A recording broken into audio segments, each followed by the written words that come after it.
India में कम से कम 20 सालों तक डिक्टेटरशिप होनी चाहिए क्योंकि हम इंडियंस के अंदर डिसिप्लिन की कमी है। ये शब्द हैं सुभाष चंद्र बोस के।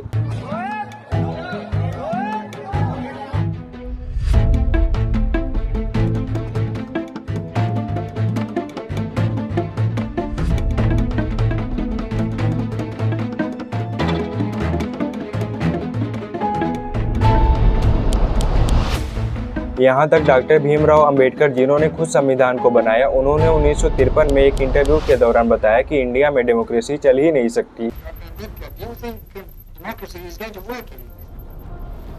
आज भी इंडिया में सबसे बड़ी बहस यही होती है कि क्या इंडिया को एक डिक्टेटरशिप देश होना चाहिए कि नहीं। एक साइड के लोग कहते हैं कि इंडिया में भी चाइना और रशिया जैसा सिस्टम होना चाहिए जो कुछ ही सालों में देश को डेवलप कर दे। वहीं दूसरे साइड के लोग कहते हैं कि जो चल रहा है वही चलने दो। डेमोक्रेसी और डिक्टेटरशिप के अपने अपने फायदे होते हैं और अपने अपने नुकसान। आज भी आप अगर इंडिया के किसी भी गाँव में चले जाएं तो उनकी शुरुआत होती है पेट्रोल के दामों से और उनका शाम होता है जियो पॉलिटिक्स की न्यूज से। और लास्ट में सब लोग यही बोलते हैं कि इंडिया को भी एक डिक्टेटरशिप की आवश्यकता है जो लोगों के अंदर सिविक सेंस ला सके। इंडिया में लाखों लोग इस बात से सहमत है पर खुलकर अपना विचार नहीं रखते। तो ऐसी क्या चीज है डिक्टेटरशिप में जो लोगों को अट्रैक्ट करती है अपनी तरफ। तो इसके पीछे मेन रीजन है कि लोग तंग आ चुके हैं इस सिस्टम से। करप्शन रुकने का नाम नहीं ले रहा। रोज नए नए तरीके के स्कैम्स होते हैं। सड़क बनती कम टूटती ज्यादा है। कोर्ट में फैसला सुनाने के बजाय तारीख पर तारीख मिलती है। हर बार इलेक्शन में कास्ट और रिलीजन के हिसाब से वोट मांगे जाते हैं और तभी से सबके मन में सवाल उठने लगता है कि प्रॉब्लम डेमोक्रेसी में है। हम पिछड़ क्यों गए प्रगति की दौड़ में। जो देश हमारे साथ आजाद हुए थे वो हमसे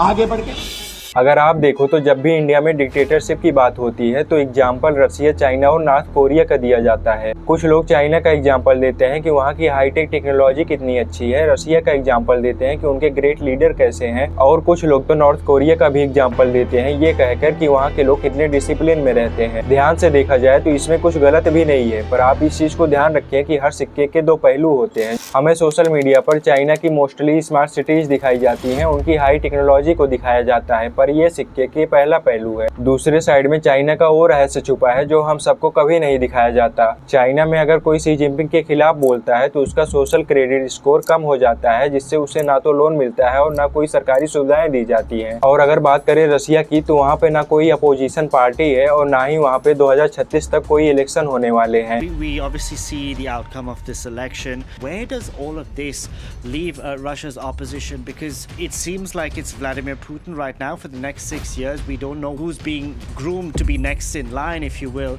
But where is Russia's opposition? और वहाँ की मीडिया अपने देश के लोगों को केवल वही चीज दिखाती है जो वहाँ की गवर्नमेंट कहती है। अपने मन से कुछ भी दिखा नहीं सकते। अब बात करते हैं नॉर्थ कोरिया के बारे में। बहुत से लोग ये सोचते हैं कि नॉर्थ कोरिया में कोई क्राइम नहीं होता, वहाँ के लोग बहुत डिसिप्लिन में रहते हैं पर ये एक सिक्के का पहला पहलू है। दूसरे पहलू में आपको नॉर्थ कोरिया के हर घर में किम जोंग उन की फोटो मिल जाएगी और अगर उस फोटो पर जरा सा भी धूल लगी होगी तो पुलिस आपको कभी भी उठा लेगी। वहाँ की पुलिस किसी को भी कभी भी किसी भी वजह से उठा सकती है और कोई कुछ नहीं कर सकता। ये जितने भी चीजें मैंने आप सबको बताई ये डिक्टेटरशिप और डेमोक्रेसी के एक रूप होते हैं। डेमोक्रेसी में जहाँ लोग स्वतंत्र होते हैं, अपने मन के मुताबिक कोई भी कार्य कर सकते हैं, वहीं डिक्टेटरशिप में लोग दूसरों के हाथों के कठपुतली होते हैं। अब आपको डिसाइड करना है कि आपको डेमोक्रेसी पसंद है या डिक्टेटरशिप। जय हिंद, जय भारत।